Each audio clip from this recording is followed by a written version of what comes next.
हविषावहै। ओम शांति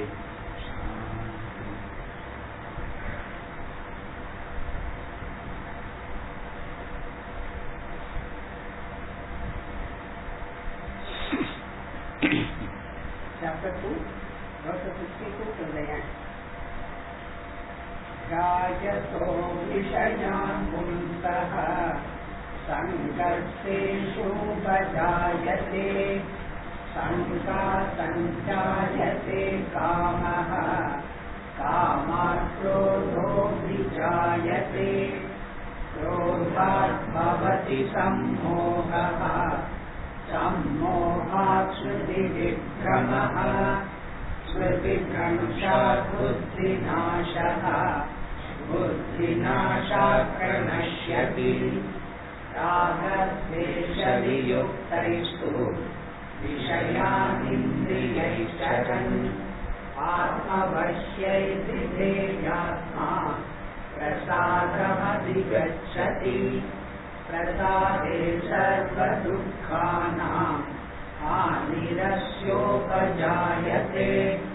प्रसन्नचेतसो यासु बुद्धिः पर्यवतिष्ठते नास्ति बुद्धिरयुक्तस्य न चायुक्तस्य भावना न चाभावयतः शान्तिः अशान्तस्य कुतः सुखम् इन्द्रियाणां विचरतां यन्मनोनुविधीयते तदस्य हरति प्रज्ञां वायुर्नावमिवाम्भसि तस्माद्यस्य महाबाहो निगृहीतानि सर्वशः इन्द्रियाणीन्द्रियार्थेभ्यः तस्य प्रज्ञा प्रतिष्ठिता या दिशा सर्वभूतानां तस्यां जागर्ति संयमी यस्यां जागृति भूतानि सा दिशा पश्यतो मुनेः आहूयमाणम् अचलप्रतिष्ठम् समुद्रमापाप्रविशन्ति यद्वत् तद्वत्कामायं प्रविशन्ति सर्वे स शान्तिमाप्नोति न कामकामी विहाय कामान्यः सर्वान् पुमांश्चरति निःस्पृहः निर्ममो निरहङ्कारः स शान्तिमधिगच्छति एषा ब्राह्मी स्थितिः पार्थ नैनां प्राप्य विमुह्यति किल्पाद्यामन्तकालेषु ब्रह्मनिर्वाणमृच्छति।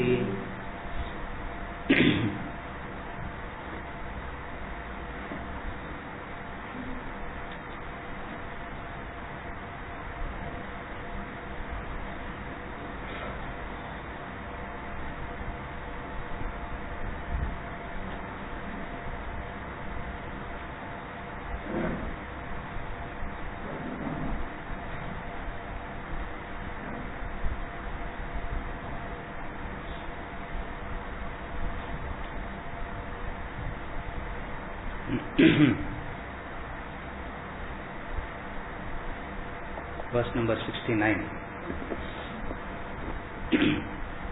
He says, that which is night to all beings, therein the self-controlled one keeps awake. That in which beings are awake is night to the sage who sees.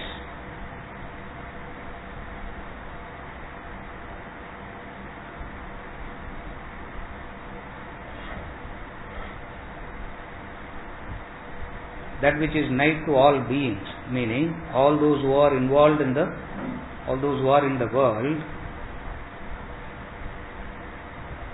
therein the self-controlled one keeps awake. That in which beings are awake is night to the sage who sees. He is saying two contrasting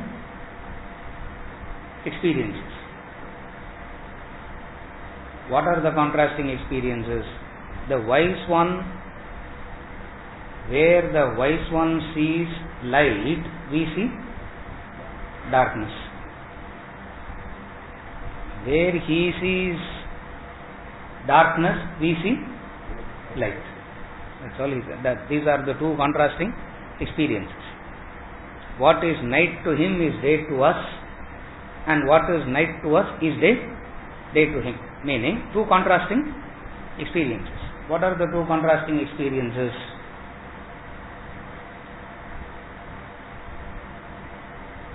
Night and day is contrasting. No shades of, no connection. Night is few hours back pitch dark. Now it's all full bright. So it is two contrasting experiences. This night and day. So one person is experiencing night, another person is experiencing day. They are not in two different parts of the world. Correct, sir. India la night both anga maybe he's gone on a lecture tour to America. Maybe it's that. What is night meaning?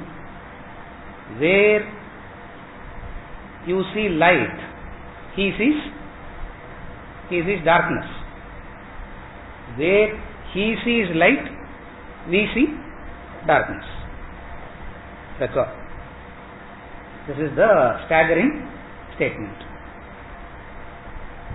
Where we see light in indulgences. We see light in acquisitions. We see light in associating with the ego. We see light in all that. Light means that which is appealing, that which is comfortable. Night means darkness, uncomfortable.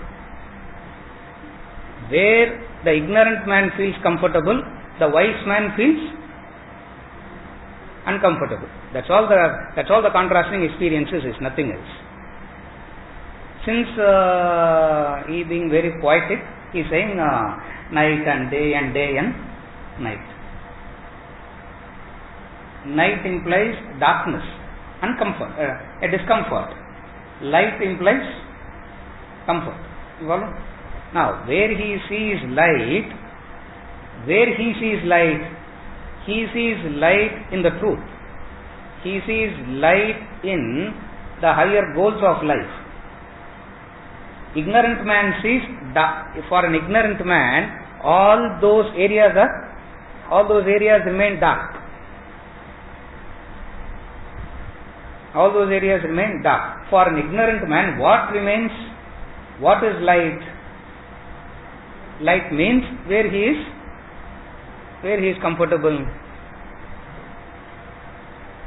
An ignorant man is comfortable in associating with the senses.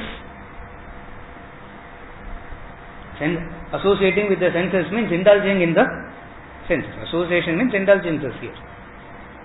An ignorant man sees comfort in associating with the ego. The ignorant man sees comfort in chasing the world and discomfort in the higher. The wise man sees a comfort in the higher and a discomfort in the lower. Ego gives him discomfort. All that which gives him comfort, abde contrast it becomes, just put the contrast, it becomes easy. If we find happiness in indulgence, he finds discomfort in indulgence.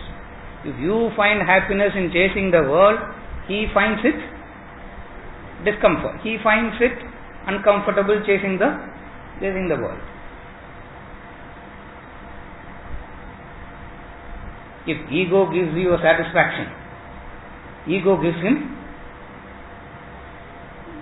ego gives you joy and satisfaction, ego gives him a pain. That's the contrasting experiences.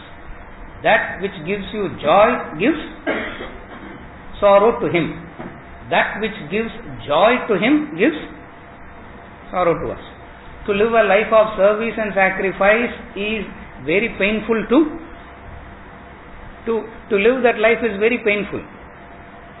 Okay, sir, service and sacrifice, okay, but always how can you? Yeah, how can you be only doing service and sacrifice? Every now and then you have to take care of yourself also, no. If you don't take care of yourself, who will? Who will take care of you?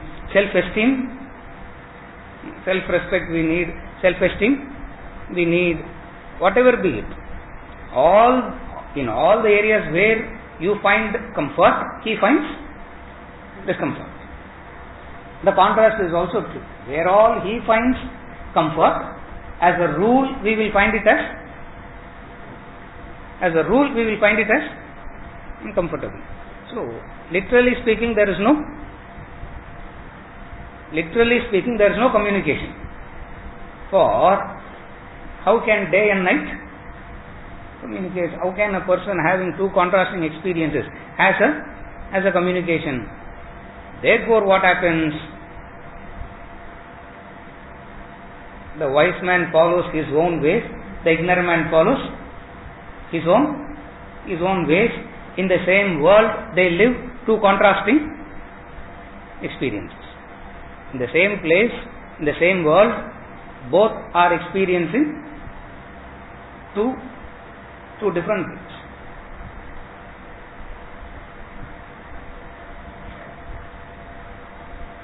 The beings of the world, he says, has no knowledge of that life, the life of the higher.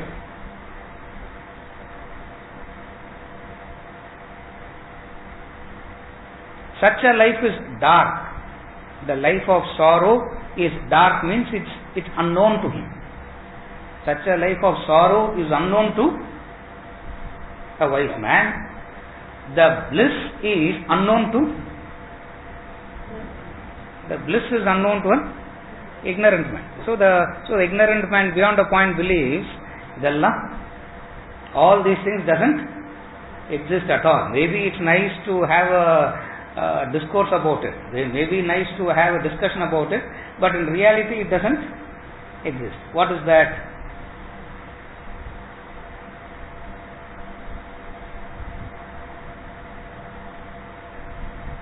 The liberated soul enjoying supreme bliss, the ignorant one suffering from bondage. That's night and day. Ignorance is the bondage. Liberation is the freedom. This person here has experienced freedom. What is the freedom? That he has already explained. What is the freedom? Freedom from the senses. Don't forget that sequence. Don't get very philosophical. The difficulty here is we get very philosophical. Krishna will be confused. How can there be 30-40 philosophers at the grouped at the same time? It's impossible. So don't get so philosophical. What is he saying is, what is he not a victim to? The senses. A very staggering statement. Very, very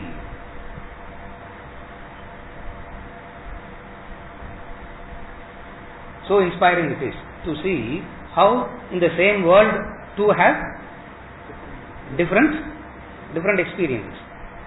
Even relatively also, if you see, no two person can have the same experience. Even relatively also, even in a classroom like this, if there are 30 here, all 30 don't have the same experience. For some it is mediocre, for some it is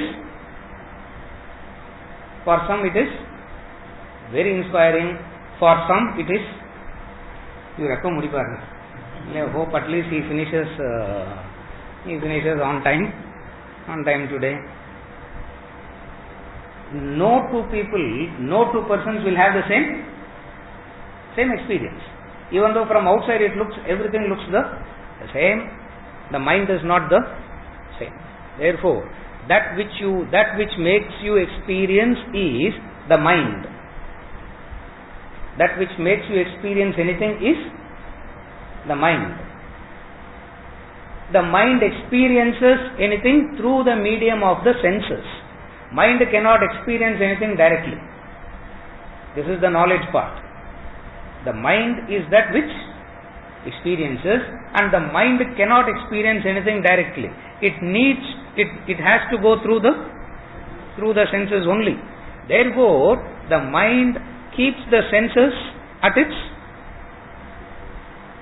The mind will keep the senses at its control, directing the senses according to its likes and dislikes. Who's the wise man here? The senses are not directed by the mind. If it is not directed by the mind, then what it is directed by?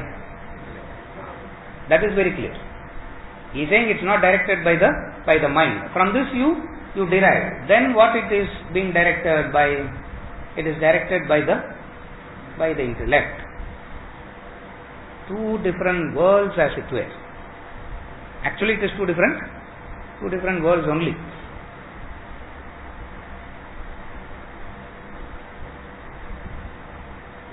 Understand it like that, it becomes very simple. What all you have value for, he doesn't have a value. What all he values, we have no clue to that. That's all it is. That's all he is saying. Night and day. What all we value, he has no value. And what he values, we have no clue to that. Oh, Brahman, no sir. God, we don't know what God is. We don't know what Brahman is. Why two contrasting is because one is infinite, another is finite. One is infinite by nature, another is finite by nature. That's the two contrasting experiences. What he values, the value that he places on anything is through knowledge and understanding. The value that an ignorant man places on anything is through his likes and dislikes. Again I repeat. The value that he places on anything is through knowledge and understanding. An ignorant man places value on anything through his likes and something is looking very appealing to you. Now it's not that you have understood the value. You have a like to it. That's all. Something is not appealing means you don't have you place value, an ignorant man places value upon anything only through his likes and dislikes. That's why even God has to cater to your likes and dislikes. The God has to come into the realm of your likes and dislikes. Yeah. He has to wear the dress that you decide. Supposing if he decides to wear a track pant and a t-shirt, how can Ganesha wear track pant and a t-shirt? He has to wear only. Even God has to cater to you. Therefore, you, on what basis you place a value to anything? Likes and dislikes. Carefully follow.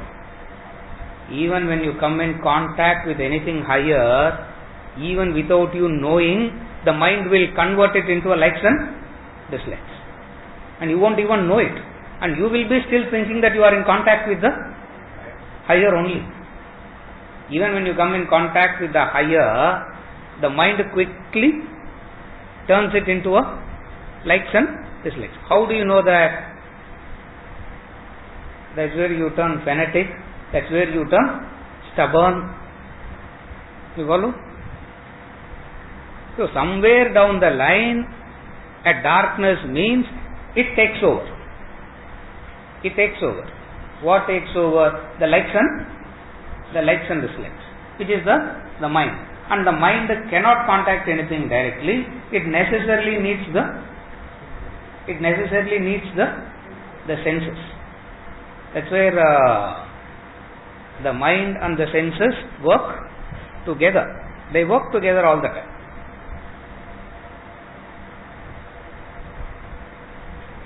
They say selective hearing, no? You hear that which you want to hear. No one hears the whole 1.5 hours. Ask anyone to say what you heard, they will say that which they liked, appealed. They say, oh, this is very appealing. What happened to the rest? Rest are also. You follow what I am saying? So the mind uses the senses in the way of its likes and through its likes and dislikes. Here, the wise one is not using the likes and dislikes. Then what is he relating with? He is not relating with likes and dislikes. He is relating with knowledge. What is the knowledge? Knowledge means the right value that you place. Knowledge means the right value that you place. Knowledge means the understanding between essentials and the non-essentials. Knowledge means what it can do, what it cannot do. What wealth can do and what wealth cannot do. What relationships can do and what relationships cannot do. And mind is always like this. When it is having something, it believes the opposite is better. When it is all by itself, it always feels a group of people is better. When it is with a group of people, the ego stands so much erect, fights with everyone and becomes lonely. When it is lonely, it craves for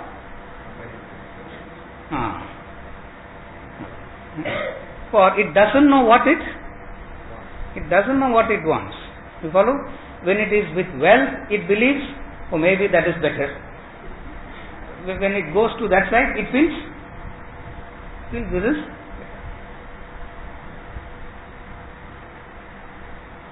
One of the persons told me 2 days back, Reddy sir, unga veetla 25 people lived for 15 days.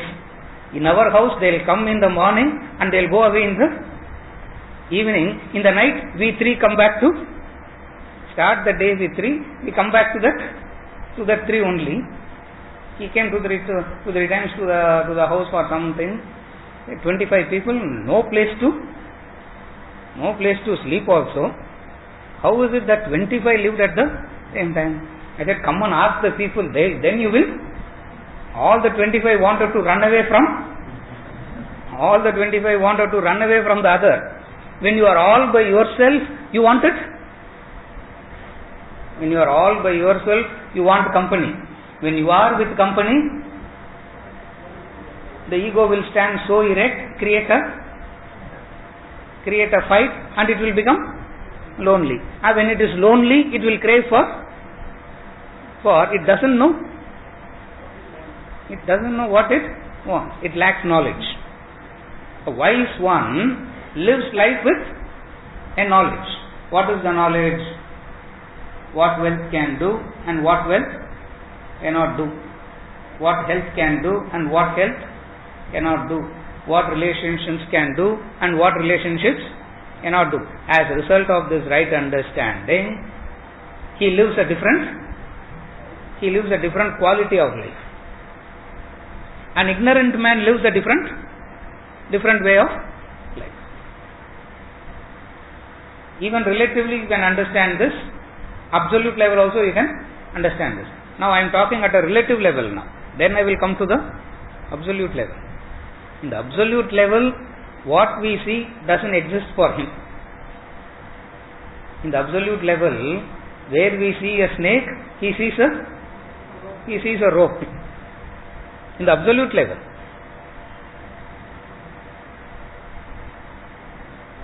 Whatsoever you talk about the snake, he keeps singing one tune. What?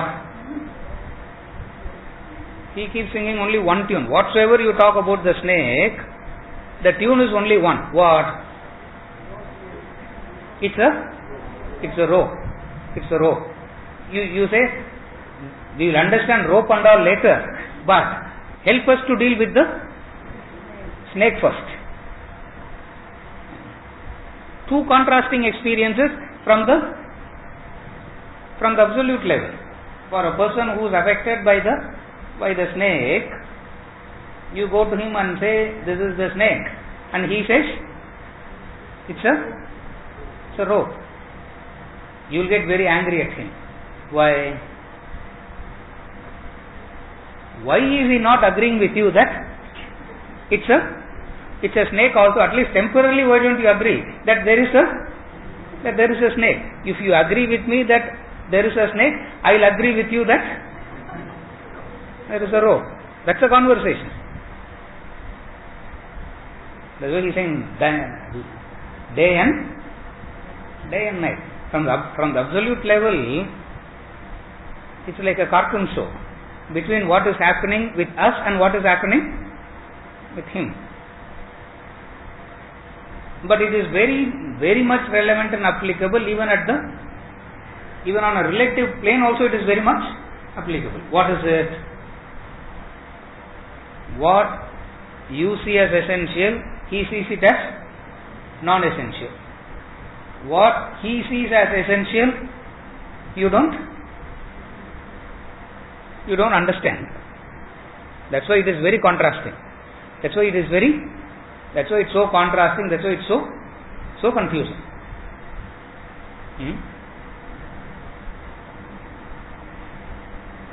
What wealth can do and what wealth cannot do. With wealth you can hire people, but with wealth you can't hire sincerity and loyalty. By paying money to someone, you can't hire. You can hire them, but what you can't hire? Sincerity and loyalty. So you understand with wealth what you can do, and with wealth what you cannot. But then the expectation is what?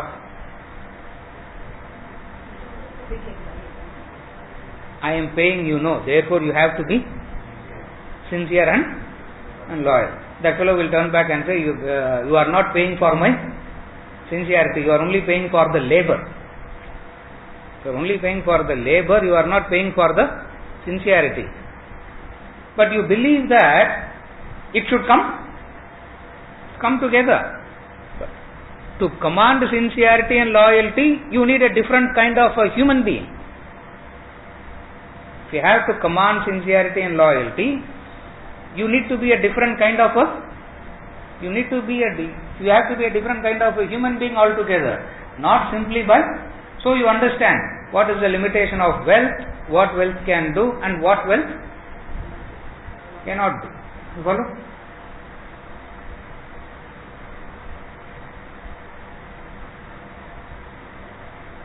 You know what is meant by love and you know what is meant by attachment.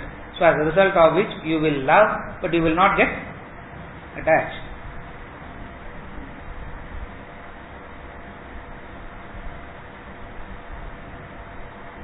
Attachment is the other has to listen to you. Love means recognizing the fact that they have their own freedom. Attachment, you will say, the other has to listen to you. What you like, they should like. You love me? No. First question. By mistake the other says, yes. Then you are finished. For the rest of your lifetime you are finished after that. Since you love me, you should like what I like, and you should not like what I dislike, you should also dislike. But my likes and dislikes keep changing. So what? You also should change. It's very, very simple. And that goes off in the name of love. And when the other doesn't cater, come back saying they are very ungrateful, sir. There is no such thing called loyalty at all. No one loves. Vedanta is correct. Suddenly Vedanta will become correct. For the other, even when you use, I have heard that any number of times people, when they say Vedanta is correct, now they are going to complain about someone else. They will never say Vedanta is correct. I made a mistake. Correct. Vedanta is correct. That fellow is not right. This fellow is not right. Why? Living life with ignorance. So you know what wealth does, you know what knowledge does, you know what emotion, love means, and also you know what knowledge means. Which knowledge is important, which knowledge is not so important. You know that distinction. When you know that distinction, you are living in a different world, even though it looks like both are living in the same world, both are not living in the same world, even relatively speaking. Not to talk about in the absolute sense. In the absolute sense, I said it already. It's very simple. Understand it as rope and snake. It becomes very simple if you understand it as rope and snake. You keep singing the tune of the snake, he keeps singing the tune of the rope. You keep saying it's only snake and how to handle the affectations of the snake. The moment I know how to handle the affectations of the snake, that snake one day will turn into a rope. He says, more you handle the affectations of the snake, whether you get convinced about the rope or not is different, you will be convinced about the existence of the snake only. Are you able to follow? More you handle the snake, you will not be convinced about the rope. The snake will become more and more real. The only way to understand it is what? Doubt that maybe it's not a snake. Very difficult even to bring in that doubt. What is the doubt? Maybe it's not a snake. Maybe it's not a problem in the way that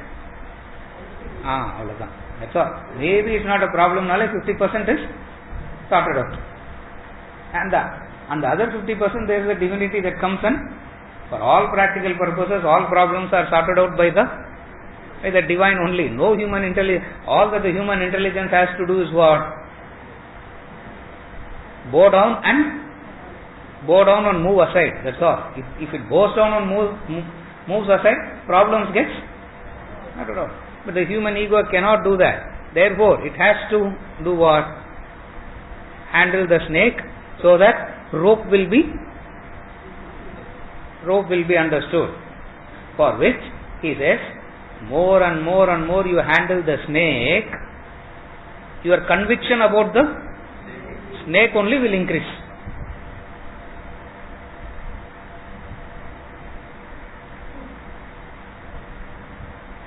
That's why people, how much ever you hear, people still come back saying, why the conviction has not yet come? Because you are still handling the snake only. And handling the snake will never make it a rope. What is the other way? Just doubt. What is the doubt? Maybe it's not a snake. Just give him the benefit of doubt. What is the benefit of doubt? Maybe it's not a snake. Now, chances of understanding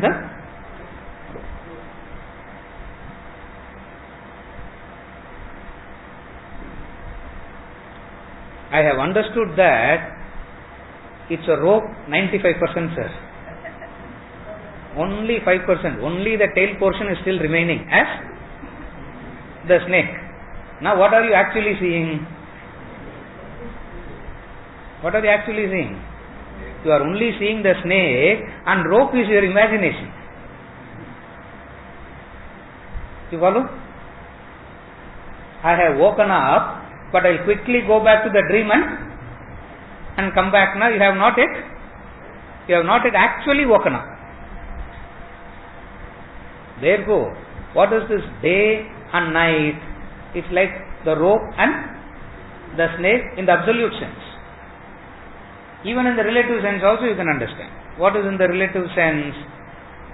What knowledge makes you to see, ignorance makes you to see it differently. Formula is the same, but you can play with it in a relative way much more than what you can play with it in the absolute plane. For all practical purposes, Krishna wants us to understand only from the absolute plane. He doesn't want us to understand from the relative plane. From the relative plane means at least temporarily agreeing that there is a snake. He is not for that.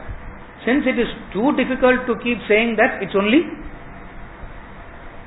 a snake, might as well try to understand it even relatively. What is relatively speaking? What all you have values for, understand what it can give and what it cannot give. What all you are attracted to, understand what it can give and what it cannot give. Then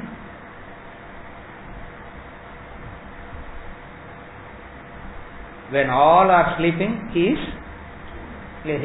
must be having sleeping problems. When all are asleep, he is awake.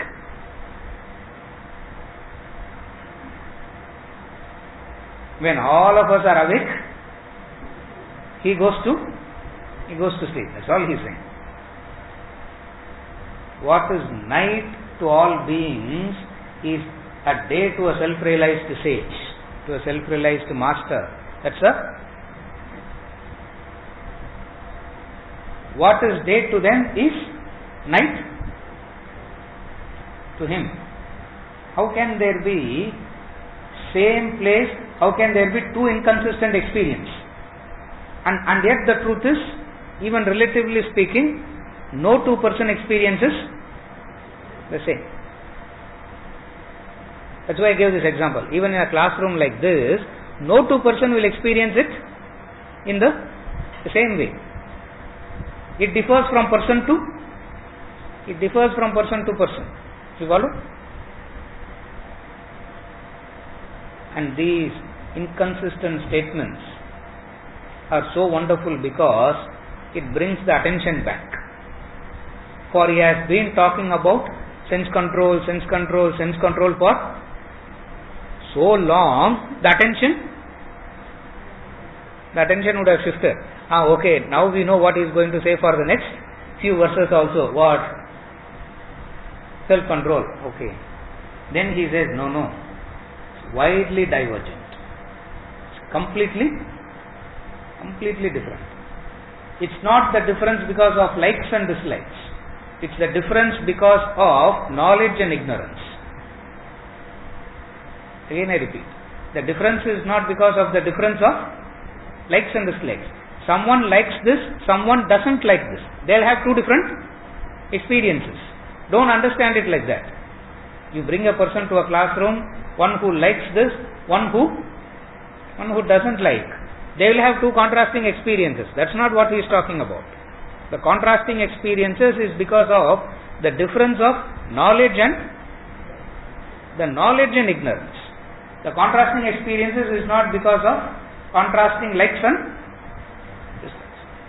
Throughout the world, the contrast is because of the contrasting likes and dislikes.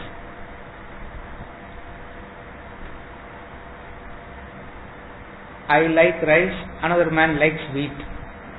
It's not that difference. That's a difference because of likes and dislikes. He's not talking about that difference. The difference arising because of knowledge and ignorance. You chase something because of not having understood it correctly. he also relates with it with the right understanding.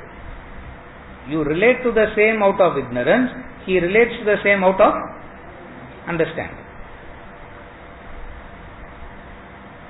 You relate out of your likes and dislikes. You relate out of your conditionings. He relates out of knowledge. What is the knowledge? Essentials and non-essentials. What it can give, what it cannot give. You follow? That's the knowledge. What God can give, what God will not give. You understand that? So even when you go to God, you have the right understanding. What He will give and what He will not. No. But God will give everything, no sir. Suddenly God will give everything, no. Then you don't have to do anything at all. Simply sit in the house and not do anything. God will come and grant you everything. No. You also have to do something. Now you are very confused. You don't know. You don't know where you have to stop, and you don't know where God will. Yeah, you don't know where you have to stop and where God will take over. Every facet of life, right from the wealth to the highest, you have the right knowledge. Therefore, that which is night to all beings, it's day to the self-controlled. That in which beings are awake is night to the sage who sees. Absolute sense, very simple. Use rope and snake. The person who has seen rope can never see the snake again. The person who is seeing the snake has to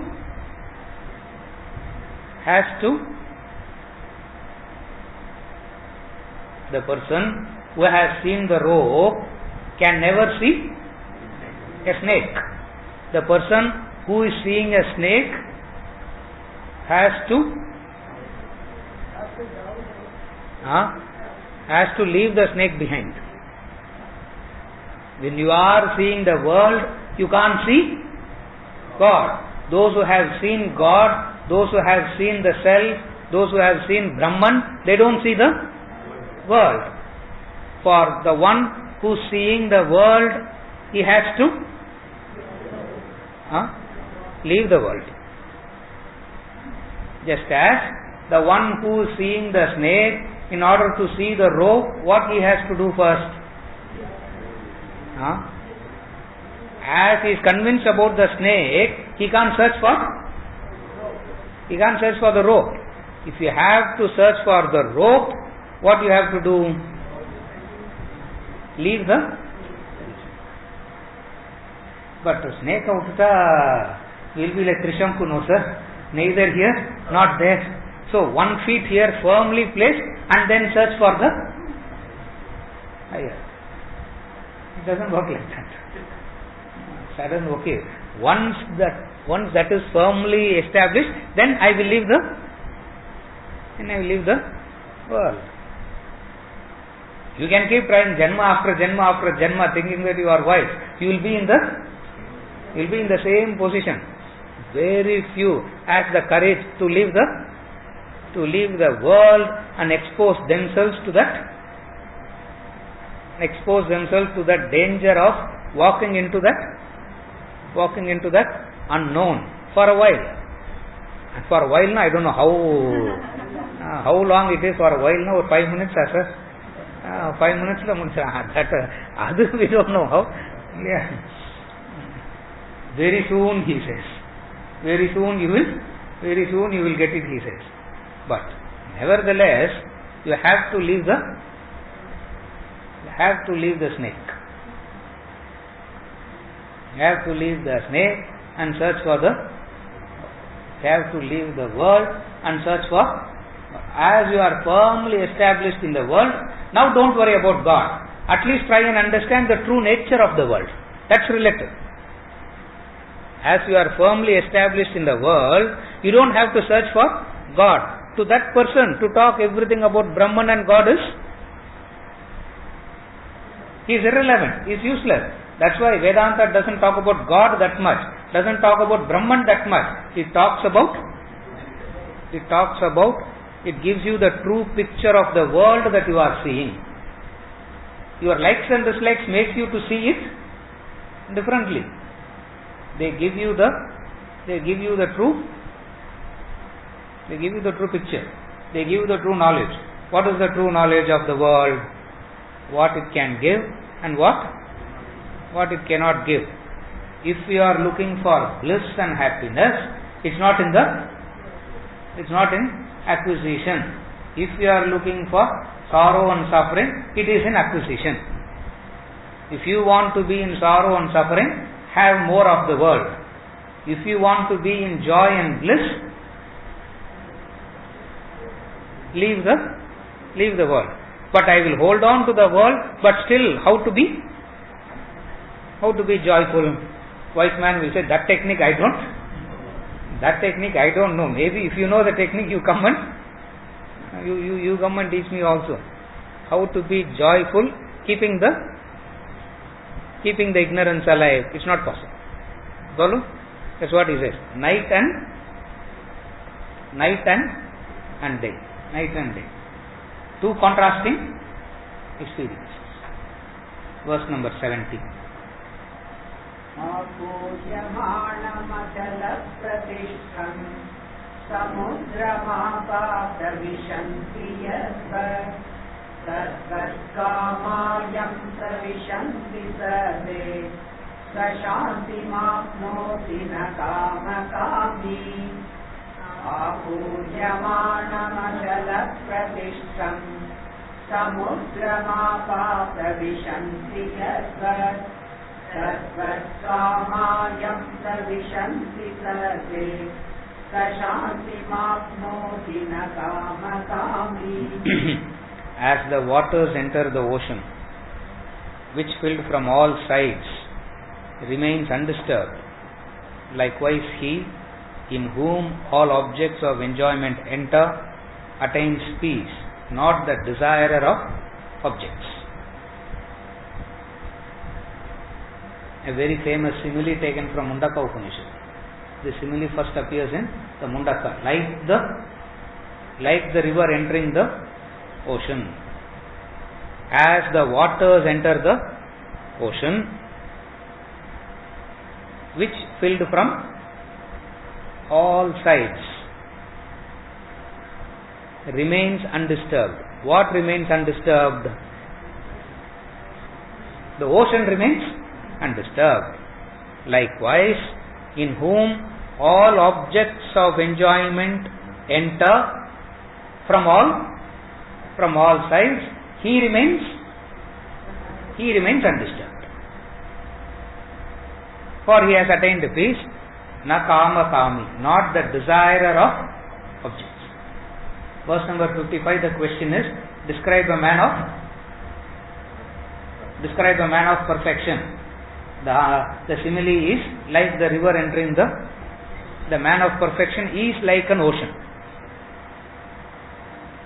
He explained it technically, he is concluding it with the simile. The simile appears in the Mundaka. The Mundaka Upanishad says, like a river entering the ocean. First thing, ocean. It's vast, it's unfathomable. What is the ocean? It's huge, it's vast. Can't be measured, relatively speaking. Don't say we can measure, sir. Relatively speaking, it's poetry. It means it is to the naked eye. You stand there, it's so vast.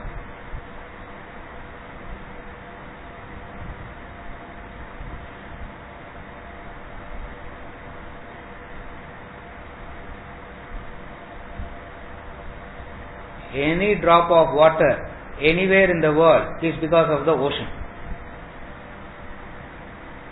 That's why You place a drop of water, it will move in the direction of the ocean. You drop a water, it moves, and if you look at it, the movement will be in the direction of the ocean. For the nature of the water is to get back to its source. And what is the source? Ocean is the source. Similarly, all the human beings are trying all the time is to get back to the origin, get back to the original self. And when it gets back to the original self, it loses the individuality. In the ocean, there is no reverse after that. The quality itself changes. The moment it enters the ocean, the quality itself changes. What is the change of quality? What is the change of quality? Before entering the ocean, you can take that water and drink. After entering the ocean, the quality itself changes. Don't say self-realization will be very salty. It's not that. The quality itself changes. All that he is saying, why this example is because it's a very, very beautiful simile which has a very few points of comparison. When you are as an individual, you have a different quality. When you become one with the totality, you have a different quality altogether. What is the quality? Just as the river has a different quality, the water has a different quality when it has an individuality, and the quality changes the moment it enters the ocean.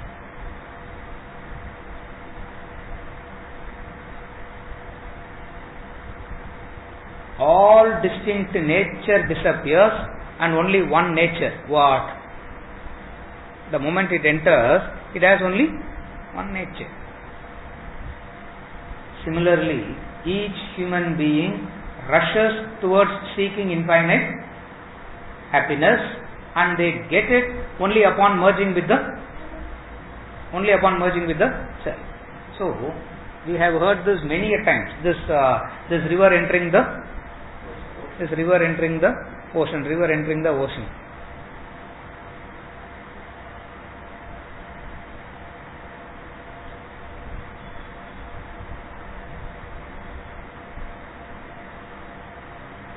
A person went to Ramakrishna Paramahamsa and asked, why can't you give a different example? Why everyone is giving the same example of river entering the ocean, of rope and snake?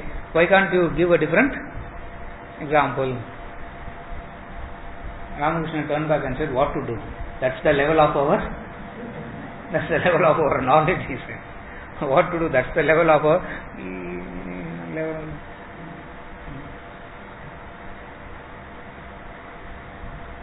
See, the human being has this thing. Everything has to be original, no? Everything has to be new. Everything has to be. What is the new thought? What is your original? What is your original contribution? You can contribute in a million ways to ignorance. The truth can be contributed only in one way. What?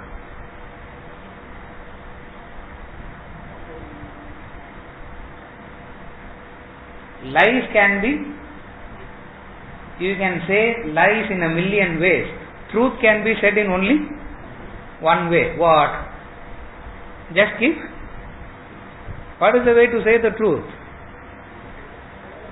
Keep repeating it, that's all. That's the only way. There is no other way. But you can lie in a, you know that at least? Ramesh? You know that, no? He is an expert in that. That's why I am asking him. Million ways you can lie, but now know this, know that. Truth can be only in one way. What? Reiterated. Truth can only be reiterated. What is the reiteration? As the rivers enter the ocean. Second thing is, how much ever it enters, there is no visible disturbances, there is no visible changes. It takes in everything and still remains the same.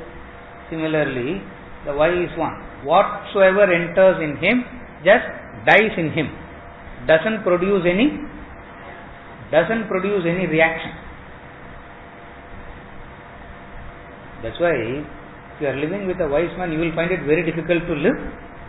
It's easy to live with an ignorant man. You know why? Because they will keep you engaged all the time. For they will show reactions, and reactions keeps you engaged. Supposing you are with a person where no reaction is happening, now what will you do? You will feel like jadam payunga. Leave them and go to you follow.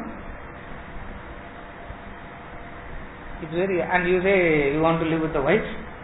It's impossible to live with the. What is the difference? No reactions. Everything enters in him and dies. If at all there is any reaction that produces, that comes out of him, it is that one tune. What? It is that one tune. What? Get back to your original nature. In the court of Akbar, Tansen was a great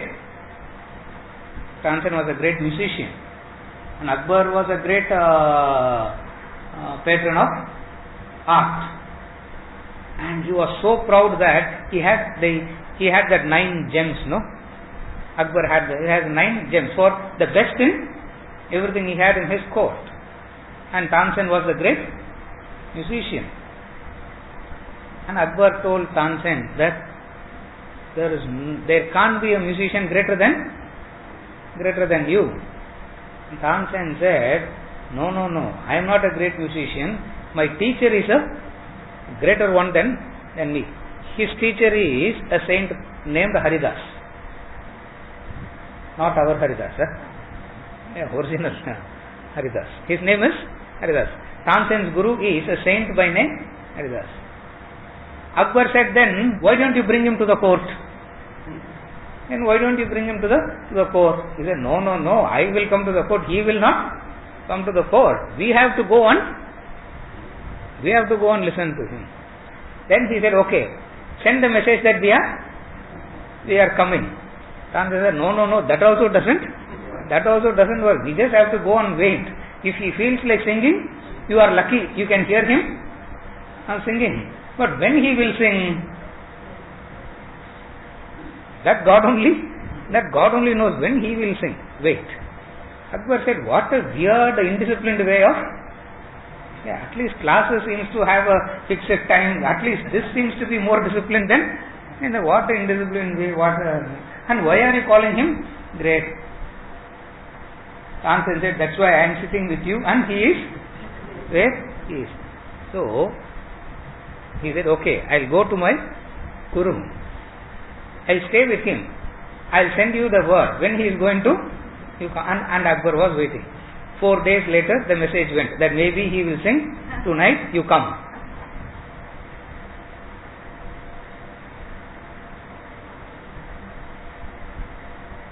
Akbar came. He has never heard music as wonderful as from Haridas. Tears. Even Tansen could not bring tears in the eyes of Akbar. He was in tears. After the whole thing is over, Akbar asked Tansen, what is the difference between you and him? Tansen said, he found that one note, and he sings only one note. He doesn't go through the variety. He sings only one note. We are all struggling to find that one note, and he has found. We are going through all these varieties, struggling to find that one note.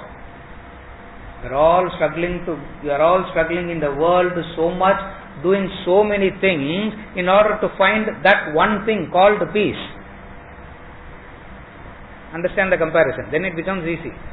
Doing so many things in order to find that one thing. And he has found, having found that one note, he keeps singing the Keep singing the same note. And the same Haridas produced another musician. He is one of the great musicians. He produced another musician.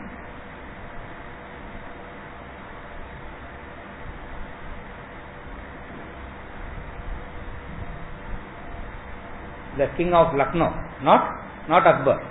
The king of Lucknow was a great. It's true also. Only a king can appreciate arts and music. You have to be a king. Then only you can appreciate that.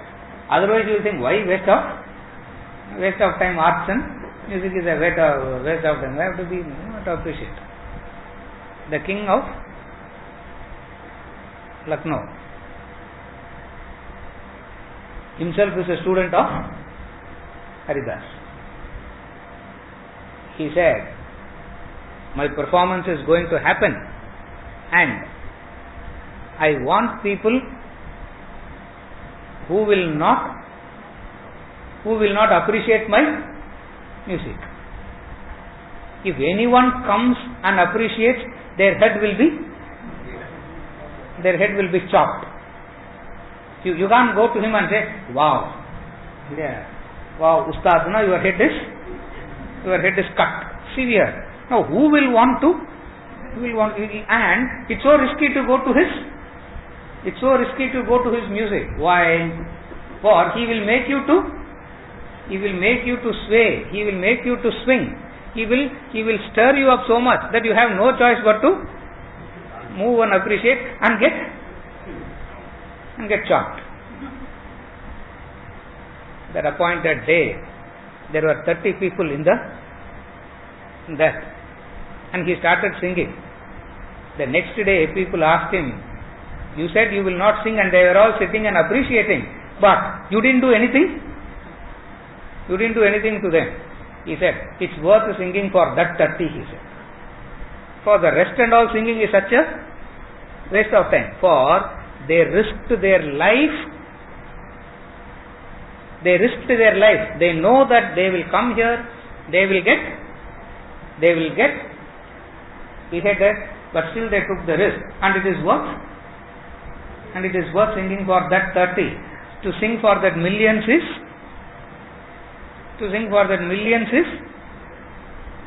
useless. Follow? Why I said all this is, you have to be a worthy recipient to receive this. You have to be a worthy recipient, you have to be that worthy. Having received it, if you are not acting upon it, now what to do? You will still be the individuality suffering.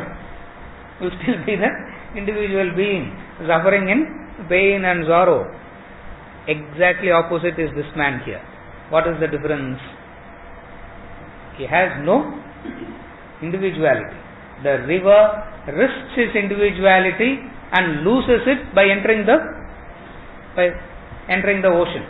Similarly, you have to risk your individuality and be ready to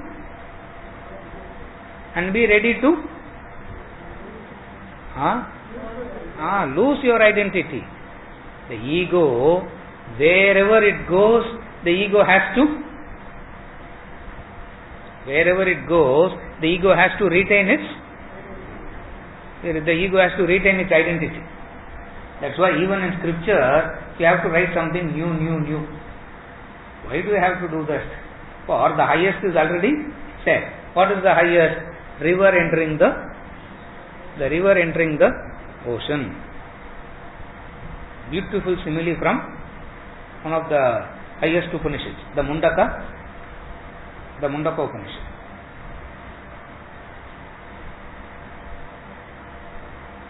What is the individuality? At any cost, not willing to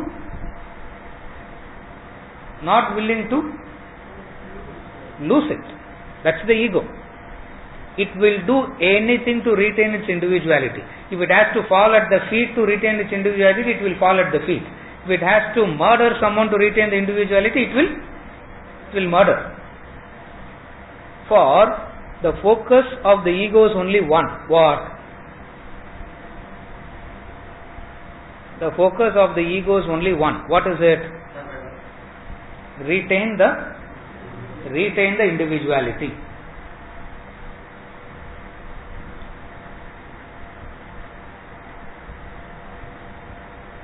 The ego. Yeah. If everyone goes in this direction, this fellow will want to go in the opposite direction. Just to prove that he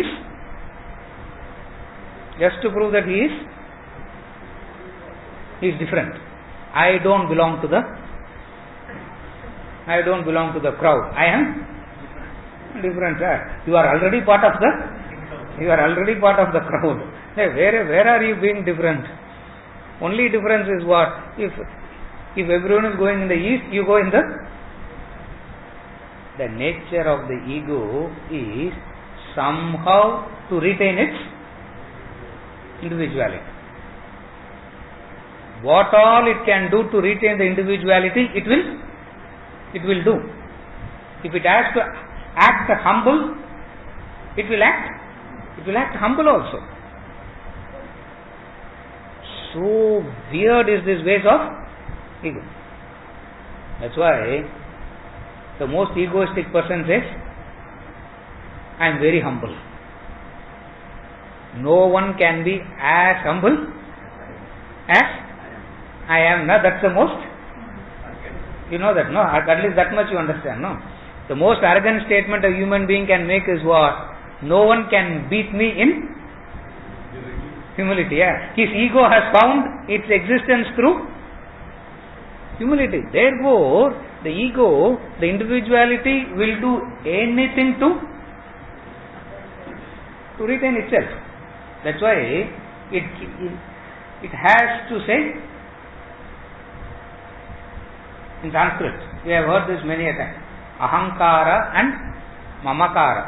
I and mine. Ego equals that. Aham, I, and the notion. Kara means the notion. The notion of I and ahankara and mamakara. Mamakara means mine. It says certain things as mine because its survival is through that mine. I. Because its survival is through that I. That's why even in gods it will say, my God is better than your God. My Guru is superior to your Guru. Somewhere down the line, the ego has to find the ego has to establish its independent identity. Opposite of that is what? Like a samudra. Anything that comes in contact with the samudra has to lose its. You have to enjoy the vastness of the ocean, and if you have to be the ocean, you have to lose the identity. And by losing the identity, you are not doing any favor to anyone. You are doing favor to your own self. So that's what we should understand. By losing the ego, you are not doing any help to anyone. It is the favor that you are doing to your own self. To put it very simply, you need protection only from yourself. You don't need protection from others. You don't need protection from the world. You don't need any. You don't have to be safeguarded from the world. You have to be safeguarded from. You need protection only from your own self. Your own self means what? From your own ego. For no one can destroy you as yours. Nothing can be more destructive than your own ego. To whom? To your own self. For your ego will not bother others. Others will belittle it and they will walk away. That's why you will get very irritated. Your ego looks very big only to you. Your ego is a matter of, you be so egoistic, the other will simply belittle that. The other will simply laugh at your face. You will get more irritated, that's all. But your ego causes harm only. You need protection from whom?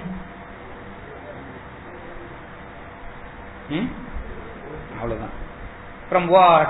From your own ego. And what is the ego?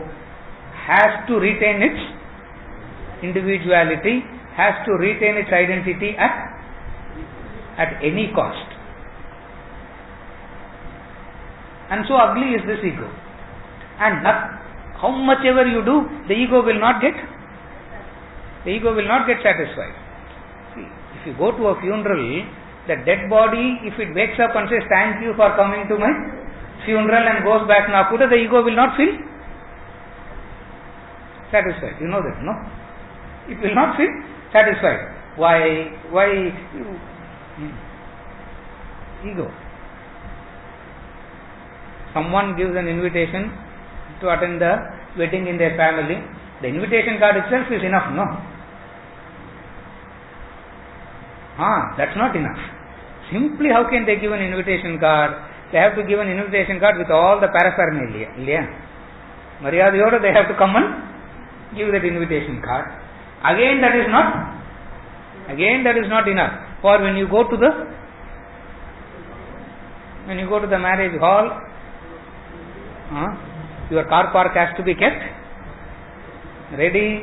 Someone has to be there at the gate receiving you. You go inside, there will be a long queue standing to wish the couple, and you go to the wedding for what? Only to wish the couple, and such a long queue there. You say, okay, and the queue mudiyarthukkulla saaptu vandiralama, and you quickly eat and come, so that you go there, you eat, again someone has to come and attend to you there also, for they have to come and ask you, how is the food? And you necessarily have to say something is, and then you come, you bless the couple, and then they will come and see you, and then they will give you one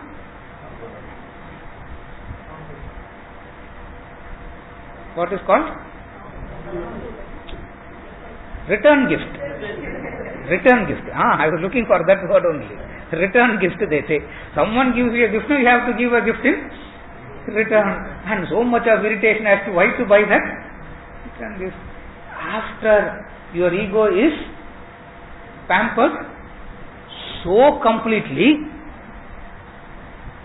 still you will come back and say, இனிமே அவங்க வீட்டிலலாம் we should not go, for they don't know how to receive. மரியாதையே இல்லை sir. Vedanta is correct. We should not go where there is, you should go where you are not respected, for you know how stubborn is your ego. If you are respected at that place, no, don't go there, for everyone is blind in that place, for you don't deserve any respect, and they are respecting you. Where they are insulting you, now go again and again and again, for your ego gets completely. What is the way? Allow the individuality to merge with the totality. Let the river merge with the ocean, for its nature is to go back to the ocean, and it will not rest content till it reaches the ocean. Ramatirtha says, look at the rivers, he says. If it can't cut through the mountains, it will take a windy path. It will go round if it can cut through, it will cut through. If it has to take a windy path, it will take a windy path. But it will not stop till it reaches the ocean. For the ultimate destination is the ocean. What is the destination of the individuality? In a place where individuality has no meaning, has no relevance, has no existence. That's the destination of. Are you able to follow? That's the destination of the ego. That's the destination of the individuality, where the individual name has has no meaning, has no relevance, has no significance, for in the ocean the individual river names has no relevance, has no significance, has no meaning. But we are only feeding the ocean, no? The river is saying, but we are only feeding the ocean, no? And ocean has to be thankful to the river. Look at that. Instead, the river must say, I am thankful to the ocean for allowing me to enter you. It says the ocean must be not so.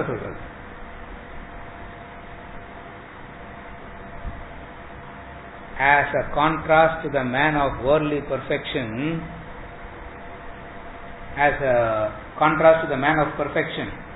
the man who is worldly in nature has no peace or happiness. That I will take up next week. Not the desirer of objects. In contrast to that man of perfection who is reveling in that absolute peace and bliss, the unfulfilled man, the man who is running behind the world, na kama kami. What he doesn't have, he will not know what peace is. That's why with everything around, the man still feels everything is more or less alright, but still he feels disturbed all the time. He feels agitated all the time. Who?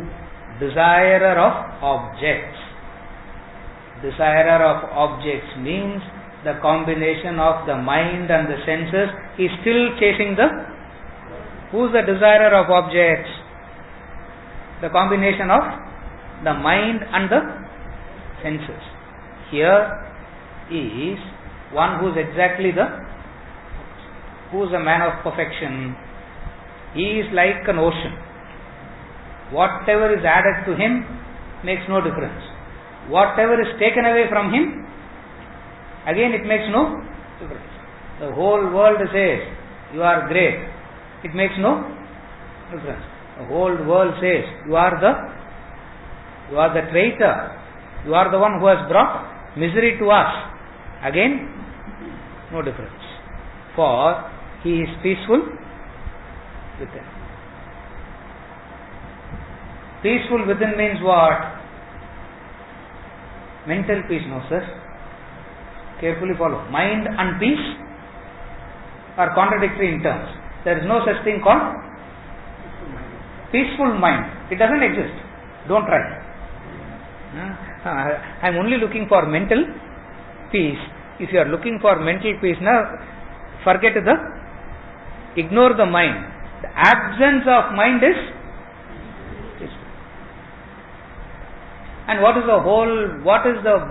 is everyone trying? Peaceful mind. Yeah. It's like asking for bitter sugar. How is it possible? Sugar na, it will be sweet. Mind na, it will be agitated. But relative peace that we are experiencing, what is that?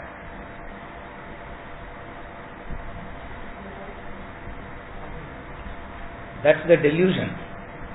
The temporary peace that the ego is experiencing is the delusion, which makes it believe that happiness can be got from the world. You follow? Therefore, at least one thing you understand: mental peace does not exist. Deep sleep, absence of mind is bliss, just as in deep sleep. What is the most blissful state? Yeah, that's why joy or sorrow, you want to go to sleep. You will be joyful, but you will not be allowed to sleep, na? You know that, no? You will go. So you will say, I don't want that. I just want to sleep. Why? For bliss is in absence of mind.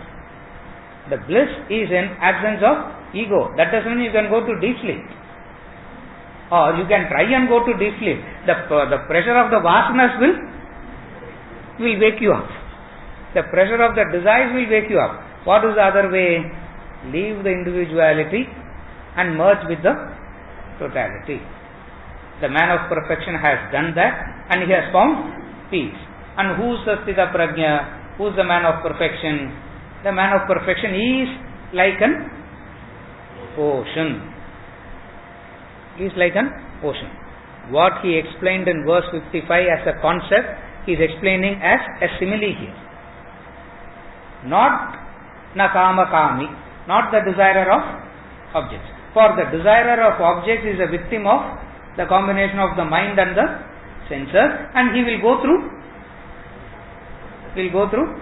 agitations, misery. So, as long as you are an individual, people will build a dams and try to stop you from. They will release, no. They will release. Others decide, no.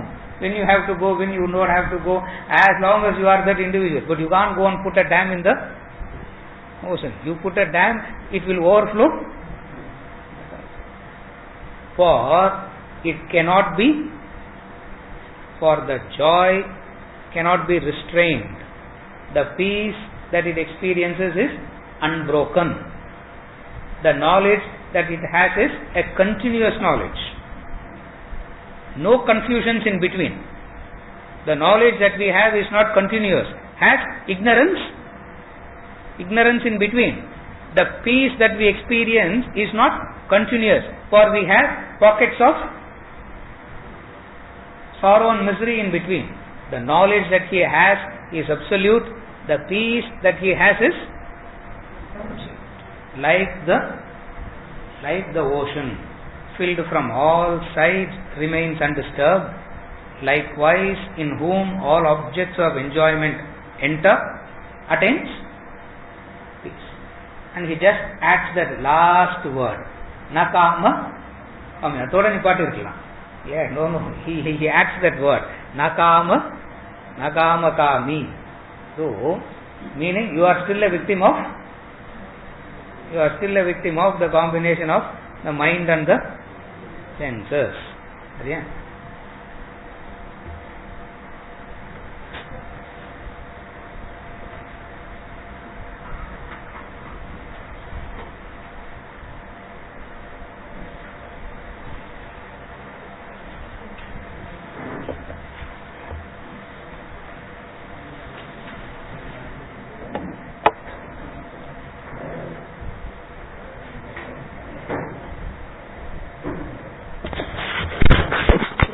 On Friday.